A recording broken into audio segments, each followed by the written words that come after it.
Hello everybody, welcome back to Malicious Games, Mal here. Today we're going to do something a little different than watching me play a game. I'm sure we're all bored of that already. Instead, we're going to talk about the current problem facing many people trying to make a living by doing the same things you've seen on my channel before. That is, gaming. Well, gaming professionally anyway.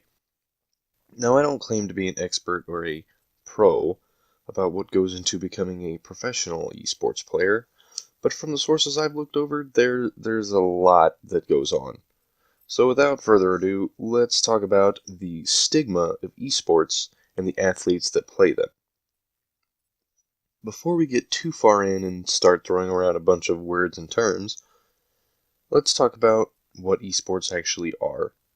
If you're new to this channel, or if you're looking for an informative answer to your digital sports questions, then listen up, because this just might go a little fast.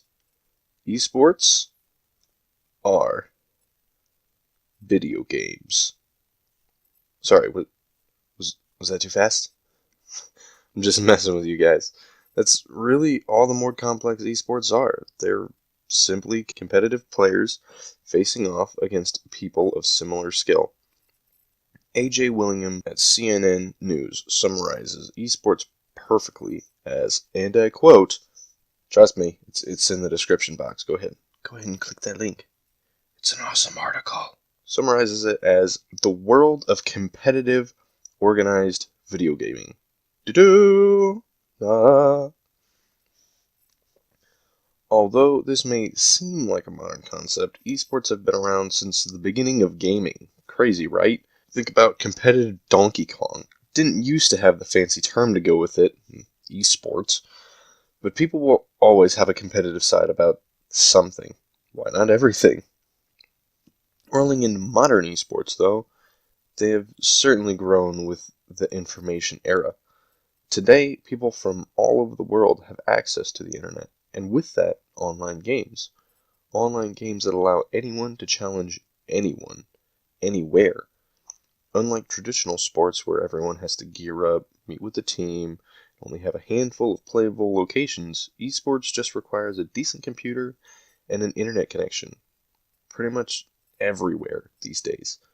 Oh, and that internet connection?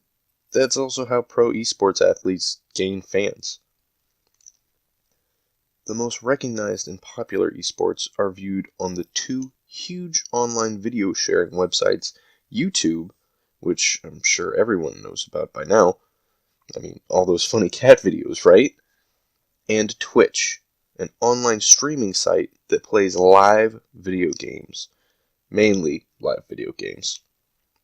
These sites are what Matt Porter over at Dexerto.com used to create a list of the top 10 esports by watch time. Of course, link down below for all you wonderful people to check out. But I'm getting off topic and maybe nerding out a little bit.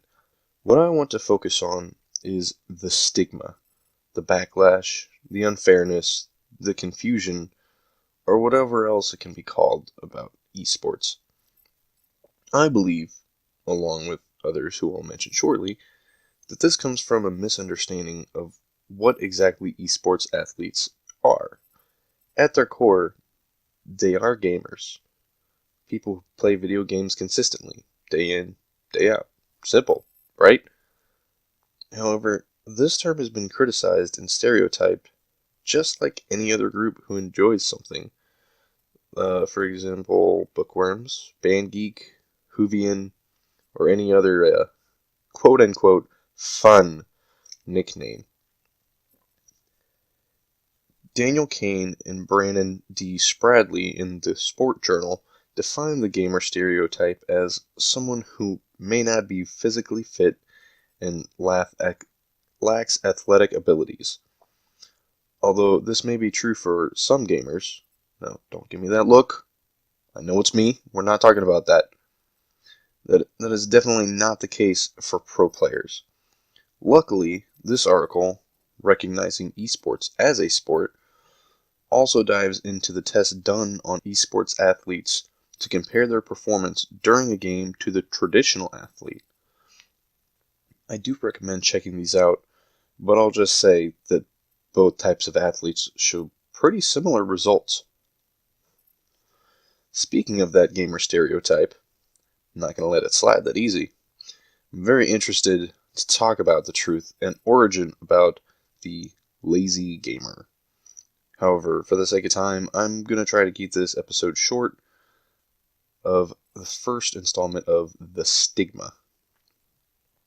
I'll spend a lot of time in the next episode talking about the differences between gamers, the types as they were, and of course I'll address the troll gamer.